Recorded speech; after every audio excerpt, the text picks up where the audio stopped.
Welcome to another episode of the 360 Salesforce Mastermind podcast with my co-host Avinash Boyana. On today's podcast episode, we have Phil Rapp from Ascribe IT.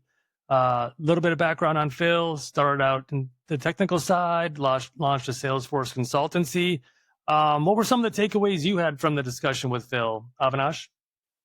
Yeah, Phil is someone I strongly feel like our audience can resonate with, especially the ones who are looking to start their consulting firm or have just started. Phil followed that path, a successful corporate career. Then, he went on his own, almost like an independent consultant, and then started his consulting firm. Obviously, the reason he tasted success is he stuck with what he knows best. So he comes from a strong CPQ background. So, he started in the CPQ, in the manufacturing industry, and he didn't stop with manufacturing. He doubled down and picked ETO, engineer to order. So he really put in effort to create a differentiator for himself and his firm. And, that is something it was quite refreshing. And as more SIs start adopting the new AI models and everything, what the industry is demanding, it's encouraging to see more and more founders taking this path of picking a lane and sticking to it. I agree, and it's a familiar story and journey, right? People start out in tech, they're on the tech side, and they get a little bit of a bug, or they feel, hey, I can launch on my own. He found a niche, he found a problem in the market with the ETO manufacturing, and I think I agree. One thing you talked about also is solutions, building solutions for potential clients, and not necessarily an app exchange solution, but what solution are you offering? And definitely he talks through his journey as well. And one thing that stood out is he even kind of admitted he's kind of like a serial entrepreneur. He's like, after this, or along with Ascribe IT, I want to launch other businesses and do other things. So I even liked the motivation I got from it as well, and just that entrepreneurial spirit I really liked. And I do also agree that picking a niche, solving problems in the market is a real differentiator, especially right now.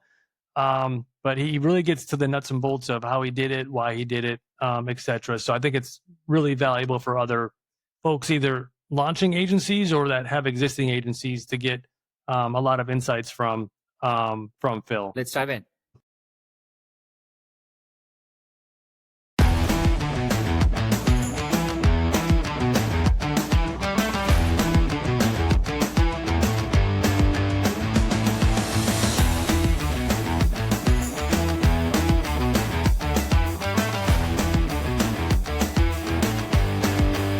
Welcome to the podcast, Phil.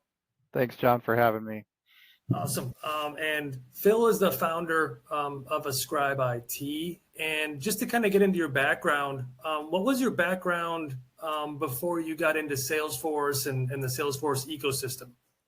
Yeah, so I got into Salesforce just a couple of years out of college. So I started in a call center that was fairly technical in nature, later bought by SAP, actually, a little company called Fieldglass. And then from there, since that's when I started my technical journey, I applied to a company called Big Machines and started as a sales engineer there, learned how to code, learned how to sell. And then a couple years later, Big Machines sold to Oracle, and I was off and running in my CPQ career. So that's where you also got introduced into Salesforce, or was that kind of the next step, or how did you get introduced to the Salesforce world? Yeah, 90% of Big Machines customers had Salesforce as the CRM. So when I was building a CPQ solution, I was invariably integrating to and from Salesforce for customers. Perfect. And then I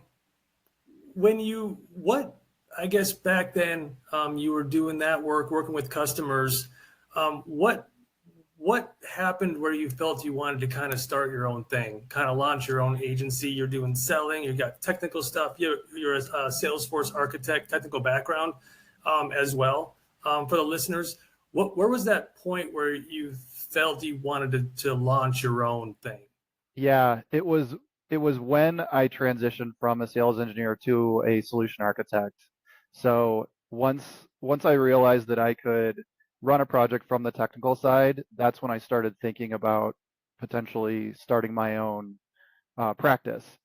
It was many years before I actually did it, but uh, I went through a few more senior solution architect, delivery manager type roles with different SIs until I got to one that I felt really like I couldn't do any better working for somebody else. And so at that point, I took the plunge and founded Ascribe IT. And during this journey, did you encounter any gaps, or you felt like, okay, this is something that I can do better if I go on my own versus like I keep working for someone else? Yeah, I think mainly the sales background that I had already had, I would identify opportunities that I to improve our go-to-market strategy and our sales messaging around selling our own services. As a solution architect, you kind of sit at that juncture between delivery and sales. And I was almost always encouraged to pursue that, but I couldn't really make a difference or implement some of those sales strategies. Now, it wasn't born out of frustration that I quit and started my own thing, but it started getting the wheels turning about exactly what you said, Avinash, like how I would do things a little bit differently if I ran my own practice. And that's one of the things I work with a lot of Salesforce partners, talk to them, and I think a lot of them have that technical background, and they're surprised when they launch or try to go on their own how important sales and marketing is, because they feel, hey, I'm technical, I can do this project, I'm good, but then they realize, hey, you have to sell, right? So you were fortunate to have kind of both of those sides of things when you launched the agency. That's true. I had good selling chops at that point, and what really kind of got me through the first 2 years as a solo founder, solo member of my own practice, was finding larger SIs that I could subcontract to. So it allowed me to kind of let somebody else manage my pipeline for a little while I figured out my own marketing and outreach strategy. And it also provided some fairly not low margin, but kept me busy in terms of consistent work. Yeah, because you had some big names like, the Slalom, Simplest, Big Machines. So when you obviously chose this path when you were just Phil and you didn't have those logos behind you, just out of curiosity, like, did people's approach change? Like when you call someone, when you send someone a LinkedIn message, did people started to like respond differently because Phil's no longer with Slalom, he's on his own? So that's a great question. I not only did it change quite a bit, but it really was also the first time that I was doing any direct outreach myself. So, you get used to managing a sales deal where a lot of times the hard work's already done for you, the cold outreach, the first couple of calls, and the budgetary and need type fits already established for you. So that was a big wake up call that even though I was really comfortable in front of prospects and good with my sales messaging, that I didn't know what I was doing from a demand generation and outreach perspective. Yeah, I've learned talking to a few people that when you make a significant career trajectory, invariably you will lose some friends and also make some new friends. That's a good way to put it. I remember going back to like colleagues in leadership at Simplus and Slalom and like, hey, do you have any contract work for me? And it's kind of like, no, I don't. You aren't really a member of the team anymore, and you're now like officially a competitor. So yeah, it was a bit of a wake up call and a bit of a yeah, you're on your own now. It's official. And I think since you had those skills, like looking back, what were some of the mindset aspects that you, looking back, had to adapt and quickly learn as someone launching their own agency and going through that phase? What are some of the mindset aspects that you had to learn? So it's kind of a cliche, but you don't know what you don't know about running a business when you start doing this. So one of the things that I wish that I had done early and often is shop for bookkeeping and CPA help, because I kind of just went with the first person that was going to take that problem off my plate, because I didn't know what I was doing and I didn't want to deal with it at all. So sorry, to get back to your question, John. There there's a big wake up call when you realize how different running a business is from being a consultant, or even running a consulting firm, or like running a consulting practice. And I think just the financial and operational aspects of running a business, you can read all about it. There are tons of resources out there, but there's really no substitute for experience and making your own mistakes as you gain that experience. So essentially, were you quickly realizing to delegate, hire people, leverage, accountants, vendors? Did you learn that after trying, like you mentioned, trying it yourself? Because I've gone through that phase as well. And one thing is, it's nice to learn it even a little bit, so that when you do bring people in, some aspect of accounting or finance. But then there's also the point to let it go. So it sounds like that's kind of the mindset, and the way you were building it was kind of like, was it like that? It was like that. Yeah. I mean, I didn't. uh, What I One of the mistakes that I made was that I thought I could kind of manage the whole tax, the first year tax reporting, um, without a CPA, just using a tax preparer, which means that you're managing all of this stuff that you don't have any background in managing. Yeah, it laid a little bit of a foundation for, okay, here are the problems that I need the next person to solve. But there was also a lot of, just, I don't want to, there's this big problem. I don't know even how to start digging in, and I just want to bring somebody else in to kind of wrap their mind around it and figure out how to move forward from it. And what that creates is kind of you're sort of reinventing the wheel every year until you find a really reliable professional that you work well with, and that you know what you need to understand and what you can leave to the professionals.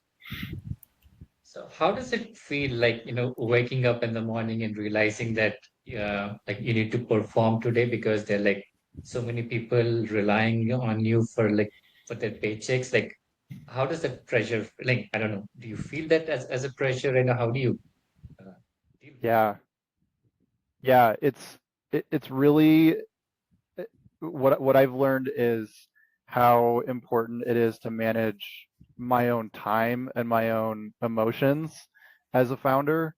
So you can wake up in the morning and you've got all of this freedom. You could work on whatever you want today a lot of times. But that is a double-edged sword, because you're often overwhelmed with, well, what do I work on? What do I start with? Uh, so cultivating a focus for the day before the day starts is really key to me for my productivity. And then, when you talk about that pressure, Avinash, one of the worst feelings I've ever had is when I thought that I wasn't going to be able to make payroll for, really early on. It was like year two, and the the weight of responsibility that you feel is really unmatched. And I'm sure that I'll experience it again, but I'm not yet a father. So this was kind of like my, like, wow, like people are counting on me, responsible, like I'm responsible for them. And this is directly tied to my ability to deliver as as somebody that runs a company and deliver these promises to these employees. And we made it through, and I haven't had another such scare. But it was definitely a wake up call. And kind of shifting kind of from the background and kind of where you and the agency has come to. What are your thoughts on the current Salesforce partner ecosystem in 2025, just overall? Yeah, I would say that my number one goal when it comes to when it comes to kind of getting my brand out there and marketing myself is differentiation because the partner ecosystem is saturated. It's really hard to stand out.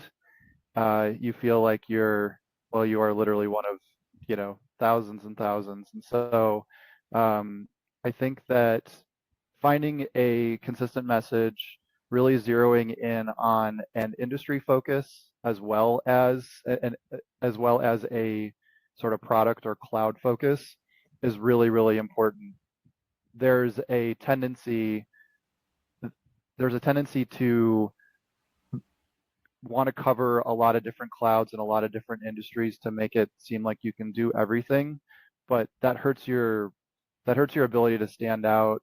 And narrowing your focus really improves your marketability. That's something that like it's just kind of natural to want to be everything to everyone until you realize that that's kind of what everybody else is doing. And in order to stand out in a saturated partner marketplace, you really need to kind of draw a line in the sand and figure out what you do best and what you want people to know about you.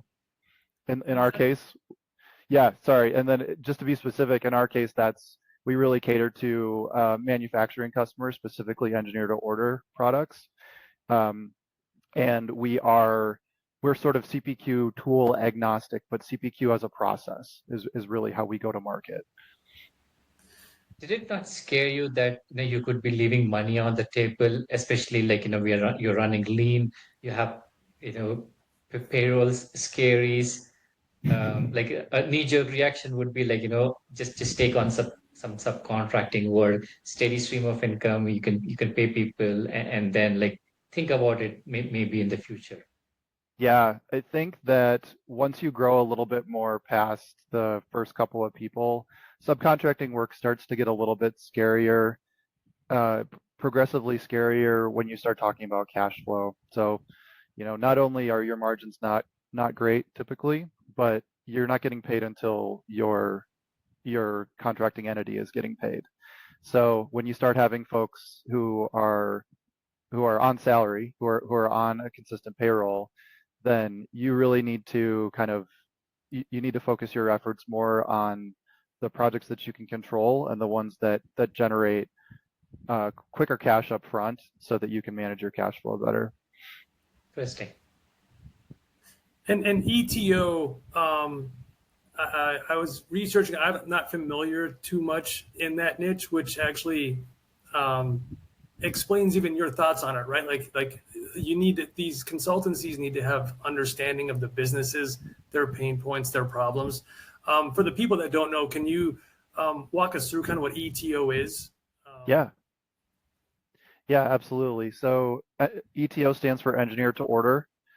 It is a particular subset in the manufacturing industry that deals with the manufacturing of bespoke parts. So these are not parts that sit on a shelf and are ready to be purchased. They are produced to spec. So we have a customer that manufactures gaskets, so just little rubber fasteners that you would put on any any sort of large industrial equipment, and they they they make a lot of them at one time for a customer, but they're essentially doing a new manufacturing process for every customer need that comes across. And the reason why this is a really interesting uh, market to be in is typically, since these are so complex, the only people that in the company that sell the product are the people that can physically build it. And so there's tremendous growth opportunity to create a sales team that is above and beyond the actual manufacturers of the product. And so we look for CPQ tools that can sort of bridge that gap, that can manufacture a really complex part, but that's easy enough for a salesperson that doesn't have direct hands-on experience to sell to sell that product, or even to have a customer go on a website and be able to configure it themselves. And all of the technical stuff is done in the background. You primarily focus on customers who have, for lack of a better term, like old processes that aren't efficient in terms of coding, and you show them like this is the industry standard or the modern way of how you should be coding, so that you can get time back and you can focus more on your business versus spending hours in Excel's phone calls or emails. Yeah, that's right. And what's really interesting about the manufacturing industry is that there's a lot of opportunity there that the customers or the prospective customers themselves don't even know exists. So I've spoken to a lot of companies that they've been doing this sort of the sales by the manufacturers for so long that they haven't really considered that they could buy a tool or hire an implementation firm that could actually help remove that process, like separate those processes so that they could grow their sales team independent of their manufacturing team. So I really love working with those companies because sometimes you get this aha, like, oh wow, this really could do what we do, but still be imminently usable to a new salesperson or even an end customer to configure. Is that because historically coding always like sat with like enterprise organizations? Because there's this gigantic products like a Salesforce product, an Oracle product, which obviously is very expensive. So in order to afford that, you had to be like an enterprise client. But now we have like more modern products that are coming out in the market, which is like now an SMB or even like a low mid market customers thinking like, hang on, I think I can also automate my coding because I can go with some of these newer tools. Do you think that's contributing to this adoption at all?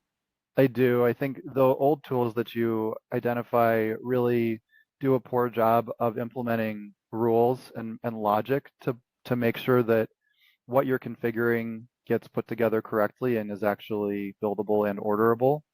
So what you're seeing a lot is more of these manufacturing these tools that manufacturers use are moving further to the front of the sales process, where you can have more of an intersection with rules, guidance, things like that, where you don't need to have been building the machine for 25 years. The system is smart enough to guide you through even a really complex configuration, which is something that just wasn't possible with a backend SAP or Oracle EBS of yore. That's right. Yeah. Why should big boys have all the automation? Yeah. And are these highly distributed architectures typically and integrated with Salesforce, or is everything now kind of coming inside of Salesforce to do a lot of the functions?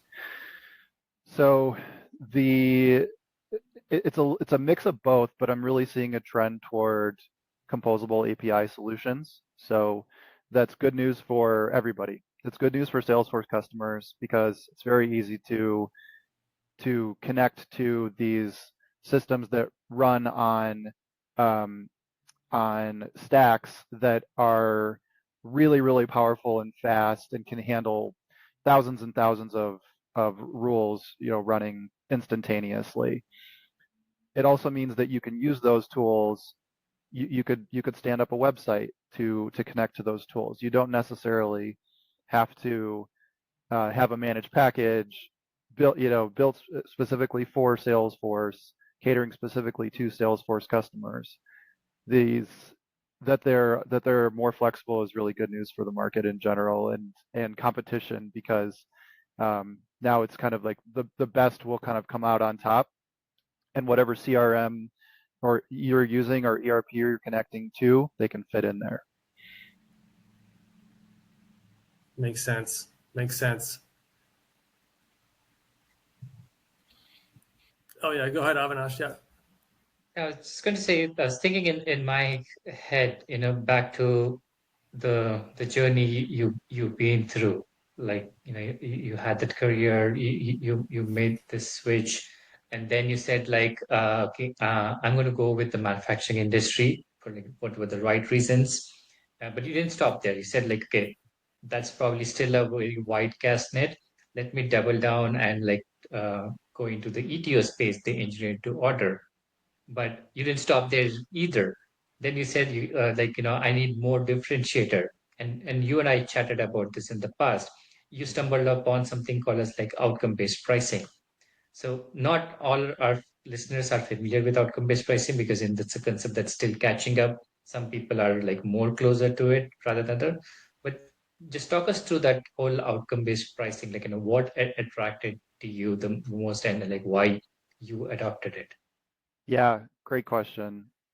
What really attracted me to it immediately was its ability to differentiate us in the market. We talked about the Salesforce partner ecosystem being quite saturated. When you can when you can create a messaging around a new concept for doing business with us, like that gets me really excited. So what's the concept? It's essentially you would have historically either a time and materials project or a fixed fee project. What this does is outcome-based pricing ties the the billing of the project essentially to the success of the project. And the way that it does that is it pegs the it pegs the success of the project on measurable KPIs or key performance indicators that are discussed with the customer. So a successful outcome-based project looks like we have a very in-depth conversation with power with client stakeholders about what they're trying to achieve when they buy, again, let's say a CPQ solution. So what does a successful project look like? And that could look like, well, I want to grow my top line revenue by 10%, or I need to increase my margin attainment by 15%, or I want to decrease my admin costs by a full FTE, something like that. Um, we will we will take measurements of where they are at that point. We will kind of, based on the product that we're implementing and the project that we can deliver, we will make promises as to how much we think we can move the needle. And maybe instead of 10%, we'll say, well, we can do 5% to grow top line revenue, for instance. Once we deliver the project, once the project goes live, we take another measurement and we see how we did. And if we miss the mark, then we're actually going to take less than the budget of the project. Like we're looking at like 75% of the total promised budget of the project. And if we meet expectations, then we get our 100%. And if we exceed, we take a bonus. So the idea here is, yes, we're doing something really different, and we're pegging it to direct success for the customer, and ensuring that the team works jointly to achieve that. But we are also de-risking the project for these stakeholders, for these buyers. If they can actually peg the success of the project to measurable results, and if they get money back if we don't get that, then that makes the buying decision a lot easier, we hope, and improves teamwork across the board. Yeah, this is very interesting because what you're doing is you're almost putting technology on the burner, and you're saying like, let's just talk about your problems. Like, you have problems, so let's talk about those, and let's create a plan. How we can get you from like point A to point B. So the technology, custom coding or Apex classes, all as we all know, that's just a means to get there. But you're like making the whole conversation is not around like how to build something, but it's like, let's identify the problem, and let's find the solution. And in the process, you're almost sending that message that we don't mind leaving money on the table because we know what we do. We are good at what we done. Yeah. So even if I'm saying that I'm going to leave money on the table, I'm still going to get paid because we will anyway deliver it for you. So I have nothing to lose here, only like your trust to gain. That's Amazing. Yeah, that's a really sorry, John. Just something Avinash said really struck me. That's a really meaningful sort of consequence of having this sort of high level business, like how do we perform on these key metrics early and often in the conversation, where we can tie these business outcomes that we talked about in the sales cycle directly to a new project that starts, and that we lead with that instead of the technology, which is generally the tendency of these of technical project teams to do, right? And so, because when you were talking about it, I was reflecting. So, like when you bring up this approach and this model to a new client or a potential new client, what's like their reaction? Is it like, this is interesting, it's new, it's fresh? Like, what are kind of those early conversations when you bring up this approach and this model to clients? Kind of how they react when they learn about it for essentially the first time. I think it's an even split between intrigue and skepticism. uh, One thing Right. that we kind of crafted as a sales message was for the skepticism, for kind of for um,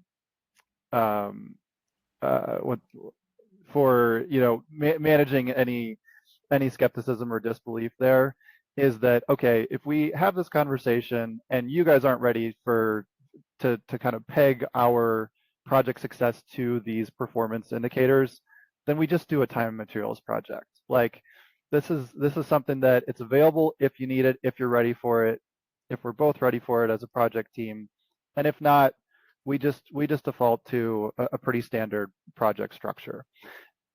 And that's enough normally to get through any of that mental red tape where they go, wow, why are they doing this so differently?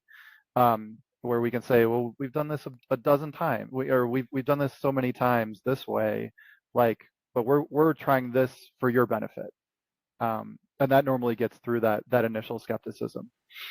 Right. And if they're not ready, you sell T&M, that will still give you a foot in the door. So while you're executing this T&M, you can still coach them and get them ready for this outcome-based pricing, maybe for the future. That's right. And even if we decide that that's not how we're going to build a project, we're still at least having those conversations about meeting KPIs up front. And we're still going to say, like, this is how we're going to measure our own success. If you guys aren't ready for this, or if this approach is too radical for you, that's fine. But if we have this conversation, like, we're going to tell you at the end of the project how we did, and it's going to help you inform. It's going to help you decide how you feel about the implementation and the overall engagement with us. So it's a win-win. But do you upcharge, like you're leaving money on the table, you're taking a risk. So what do you say to your customers? Because of all of this, if we hit a home run, let's say the usual is 100%, we should be getting paid like 110, 120, whatever. More than, do you have those sort of conversations with your customers? Yeah, I think that another way to address any skepticism is to say what's in it for us. And what's in it for us is if we nail these figures, then we're going to take an additional kind of 15, 20% bonus on top of what the project was originally scoped for. I mean, that sounds like a no-brainer approach for any SI, as long as like they know their stuff and they know their customers.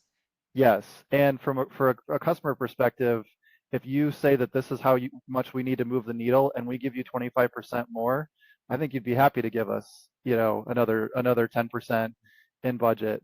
So And and so you have this, I'll call it niche, ICP, whatever we call it, right? It's good. It's ETO and manufacturing. And I know, just even in our conversations, you're looking to do other things as well.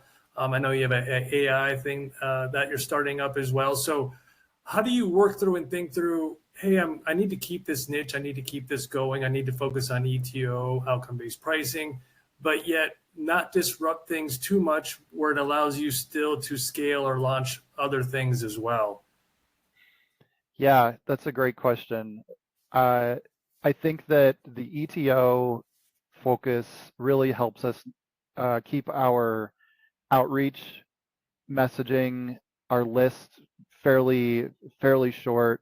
It really allows us to keep our marketing strategy manageable. Now, when we talk about other opportunities in the market, like we're not saying no to a high tech CPQ implementation. But so but what I'm looking to do is to make it easier for us internally to make sure that we're not trying to uh, we're not sending a bunch of non-targeted messaging to a bunch of prospects that or a bunch of leads that aren't good for us or may not pan out.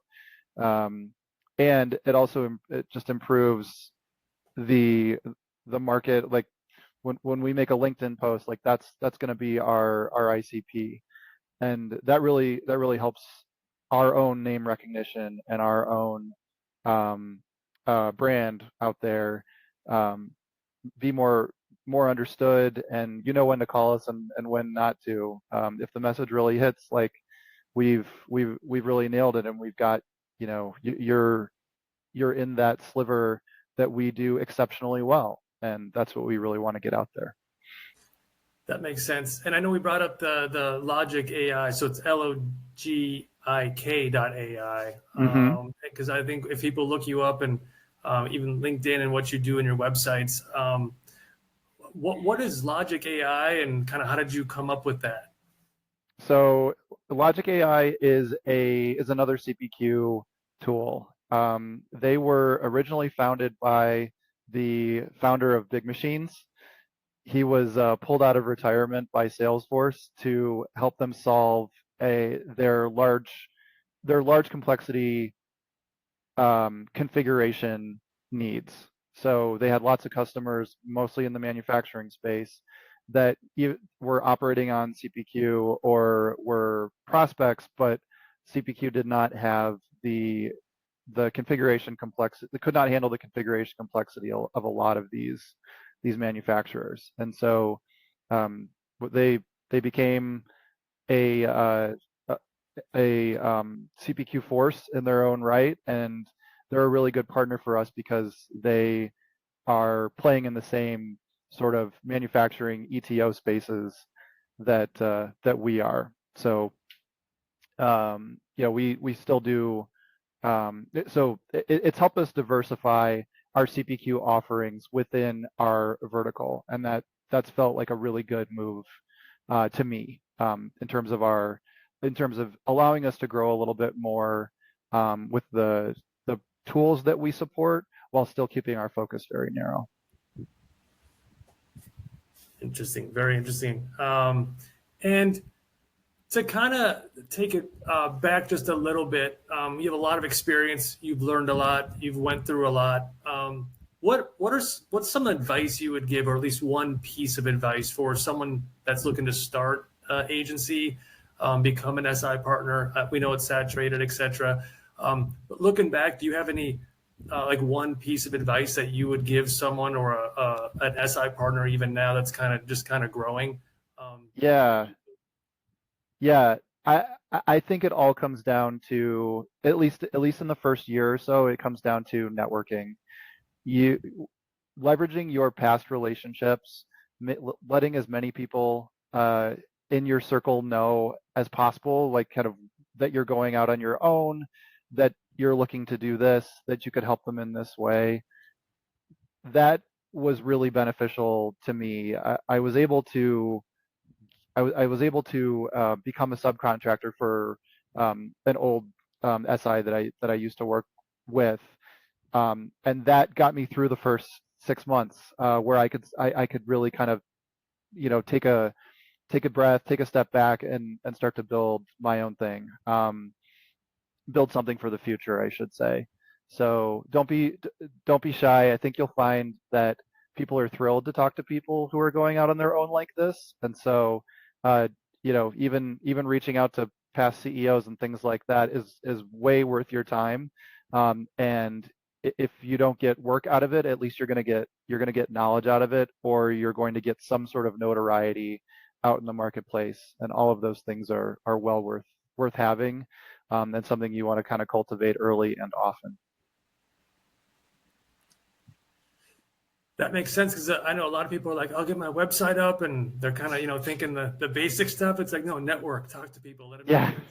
And I think even from what you're saying, get some revenue in the door. No matter what it is, at least starting out, get some revenue. Make sure you're making some money.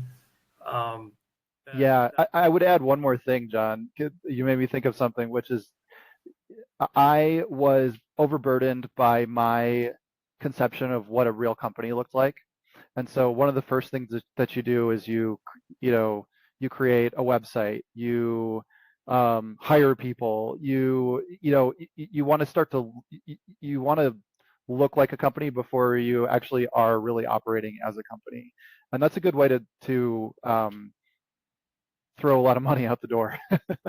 uh, yeah, I would say, like, get out there, talk to people, figure out kind of the order in which they did things. You're probably going to find that they wish they would have done things a little bit differently, and most of them are going to wish that they did more networking, more more kind of just taking the work as it comes, and then doing the marketing and branding stuff on the side. that is such great advice because I know a lot of people want to hire a salesperson. They want to hire people so when they get projects that they have people to do it. And it's like what you said is the opposite. Don't bring in subcontractors or people until you have the projects, Yep. because that's the quickest way to, like what you said, burn cash Mhm. fast. Well, I mean, from this conversation, I can almost tell, like, if I have to like draw personality around you, you're probably someone who values his time a lot. So someone is like who's very particular about like where he wants to invest his time. Mhm. So I'm curious to hear your perspective or around like partnerships. Like, how do you approach partnerships? When I say partnership, it could be a partnership with another SI or a partnership with like another product listed on App Exchange. Yeah, I think that I think that time invested in relationships is always time worth spending. So um, the way that I look at it is, if I feel like I can create a relationship with someone in the ecosystem, whether it's going to benefit us now or in maybe in a year or two, I think it's worth doing so. Um, it's also important to kind of understand, yeah, what sort of partnership moves the needle now versus what's more strategic, and plan and kind of allocate the time that you spend accordingly. So what I found was that we were kind of we were starting to sprout up a bunch of partnerships, and um, they were really productive conversations, and we were doing some kind of co-marketing sort of things. But um, these things ebb and flow, and now we've got our kind of list of 4 or 5 partners looks a lot different from our list a few years ago, and that's just natural. But those people stay in your network, and you know maybe they help down the road. So That's awesome. And this has been fantastic, Phil. There's a ton of info and value, and for people listening, and it's great to hear your story and background. And I guess looking forward, where is Ascribe IT going, and where is Phil going in the next 3 to 5 years? yeah, so we want to uh, we want to remain, as I said, very focused in our go-to-market strategy in the customers that we help, and we're really looking to improve our ability to generate leads for ourselves. And so one of the big bets that we're making is on Logic AI, actually, and starting to become a trusted partner of theirs. And um, what I found to be what's been my focus since starting is to find a vendor partner that we can grow with. And our kind of short and long term bet there is Logic AI, and then of course continuing to cultivate and grow our existing Salesforce customers. So I don't think a lot changes in terms of you know, merger and acquisition or looking for funding in the next few years. I think we're going to kind of bootstrap our way to you know, uh, to a revenue figure that we can reach in the next couple of years, and then we'll reassess. But you know, the idea is to grow with these high growth vector companies that with whom we have really great relationships, and see where that takes us. Awesome. And then how about for Phil? Yeah. You know, I've got the taste for founding startups now. You know, I've played with some like a Salesforce app here or there that I just didn't have enough time to cultivate. But I think that my time working for someone else is probably done for a while, because I really love running Ascribe IT, and I'm one of those people that has a new startup idea about every month or so. So a successful next couple of years for me looks like really kind of growing my portfolio as an entrepreneur and an investor, while still having this be my baby. That's awesome. And for folks out there, so Ascribe IT, so it's ascribe-it.com. And then again, like Logic AI, LOGIK .ai as well. It was fantastic having you on today, Phil. Really, Avinash, I appreciate having you on the podcast today. Sure. And Thanks so much, John. I had a really good time. Awesome. Talk soon. Thanks.